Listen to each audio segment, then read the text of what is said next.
So the Phoenix Suns have proven to everyone that they can contend at a high level while also being a top 5 team in the NBA. And this team is being led by 36-year-old Chris Paul, who's proven to everyone that he's the leader that the Suns needed, since in previous seasons they've had experience, failure left and right, and, getting also a fairly young guard and Devin Booker, who's proving to be one of the best shooting guards in the league, adding in some supporting pieces in DeAndre Ayton and Mikal Bridges, and we're basically talking about a team that can run it back for the title, because last season against the Milwaukee Bucks, they were pretty close. I think they lost 4-2 against Giannis, but it was a pretty great series overall. Definitely a unique series because we haven't seen the Suns and the Bucks in the finals, I wouldn't even say in a while. I'm not too sure when they were back even in the finals, but it was a great series overall. And overall, the Suns look like they're another powerhouse in the West, and they are the number 1 seed. So today we're going to be talking about the Suns overall, talking about Chris Paul and Devin Booker, and where I see the Suns moving forward. Before getting into the video, I'd appreciate if you guys drop a like, subscribe to the channel,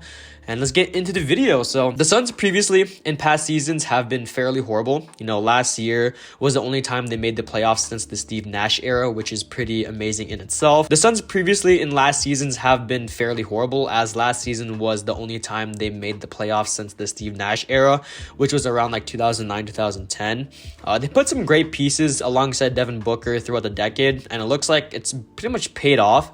As DeAndre Ayton, he's been one of the best young centers in the league. Mikal Bridges, pretty fantastic 3-and-D player right there. Jay Crowder, a good vet on this team that can provide some 3-point shooting and some, veteran experience and playoff experience.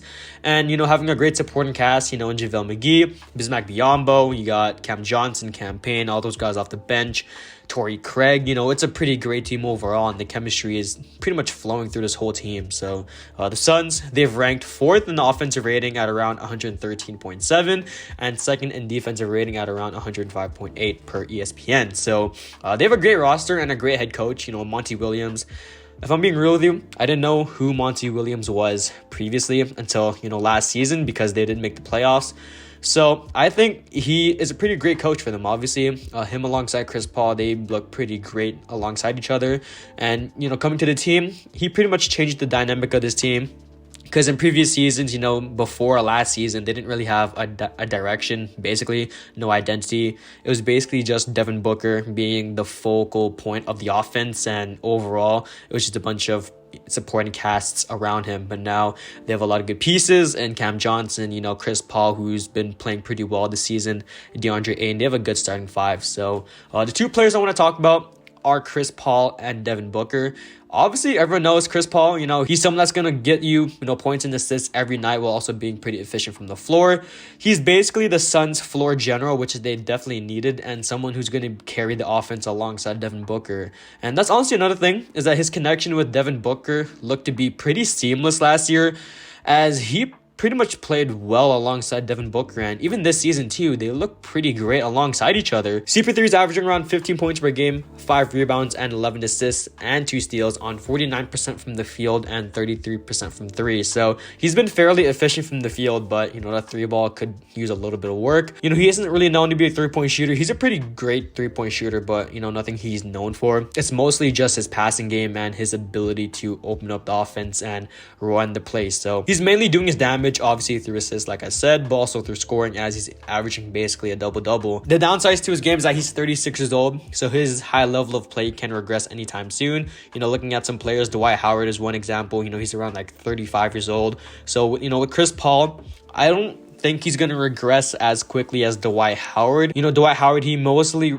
relied on, athleticism, being that athletic guy. But with CP3, he's most of a technical guy, someone that's going to, be very technical with basically experience and his skills, and isn't going to be relying on, athleticism and his legs. And, same thing could be said about Russell Westbrook. Westbrook, I think he's going to make a comeback, but it's not a Westbrook video. But he mostly relied on athleticism for most of his career. And looking at it right now, he's not doing too well. So CP3, he's also 6 foot, 175 pounds, so he can get bullied by bigger guards. KPJ, one name to throw out there, he's 6'5", around I don't even know how much he weighs, but 6 foot and 6'5" is basically no competition right there. But his elite perimeter defense really just covers for that. But when mismatch happens, especially in the post, CP3 is going to be getting cooked down in the post, but there's nothing you can do about it. 6 foot, just got to hope that the mismatch doesn't happen and just play some good defense. So getting into the next player, we got Devin Booker. He's more of a player that's going to be scoring rather than, passing first. Devin Booker's fit alongside CP3 was seamless because, for most of his career, Booker was more of a ball-dominant player, whereas compared to now, he has a true ball handler and can take that pressure off of Booker and CP3. So CP3, he's mostly there, to carry the offense, be that floor general, run the offense. And, with Devin Booker there too, it makes it a lot easier on Booker to score because in previous seasons, he mostly had to take the ball. Where was that? That one game where he had 70 points against, was it the Celtics, I think? I'm not too sure when that happened. That was a couple of years back. Scored 70 points, obviously, in that game. But looking at it right now, he finally has a ball handler in CP3. And then, looking at the supporting pieces, got DeAndre Ayton, good pick and roll target right there. Jay Crowder, also a pretty great spot-up shooter, and Mikal Bridges. So, yeah, they got a good mix of good three-point shooters. Off the bench, Campaign, he actually has been pretty great for this team, too. In the absence of CP3, CP3 is out, I want to say, with a right thumb injury, if I'm looking at that right. He was ruled out before the All-Star break, so that's why he didn't play. He has a fracture in his right thumb and is slated to miss 6 to 8 weeks, so hopefully CP3 comes back before the playoffs because they really do need him. They are the number 1 seed, so whoever the 8th seed is going to be, I wouldn't even say it's a challenge, but because nothing's guaranteed. But yeah, it's the Suns. They are a really great team. Devin Booker, obviously being Devin Booker, and CP3 being two. I'd say I don't even say they're the best backcourt duo, but I think they're one of the best right now. So Booker, he's still a pretty great ball handler too. It's just that CP3, he runs the offense better because he has more experience. Devin Booker being 25 and, CP3 being 36. Overall, Booker can definitely run the offense too if CP3 isn't on the floor. It just makes it easier when CP3 is alongside Devin Booker. So over the season, Booker's averaging around 26 points per game, 5 rebounds, 5 assists on 45% from the field and 37% from 3. He's proven to everyone that he's one of the best shooting guards in the league, and he's only 25 years old too, which is pretty crazy. I thought he was around 26 to 27 years old, but he's 25 years old doing this. So looking at it right now, the top shooting guards in the league, we got James Harden, if you want to even include him. He's been mostly playing point guard recently. You got Donovan Mitchell, you got Zach LaVine. You got a lot of shooting guards, and I think as of right now, he's probably a top 5 shooting guard right now. You could even count Kyrie as a shooting guard because he's mostly been playing shooting guard, with James Harden in Brooklyn previously. So I don't even know if you can even rank him above, players like Donovan Mitchell. I think, in my opinion, Donovan Mitchell is better. Defensively, Mitchell's a beast, but offensively, he's just as talented. Zach LaVine, pretty talented offensively, but defensively, not as much. But, I think Devin Booker is definitely within my top 4, top 5. So yeah, his game is pretty complete. Injuries and consistency are going to be really key for him to being successful. What was that, last year or this year? COVID, health and safety protocols really just hit everyone, and especially Devin Booker. And consistency, I think at the start of the season, he was struggling, but now he's getting rolling, which is good. So there's not really much of a problem for him consistency-wise, but being someone that's going to be a focal point on the offense is going to be crucial for him to play, consistently. So overall, I see the Suns being a contender as they are the first seed in the West, and they are able to compete with some of the best teams in the league. I think in the Suns and Bucks series, I think they could have had a pretty great chance, if Giannis wasn't being Giannis. But, in the first 2 rounds, I think they're going to be pretty okay.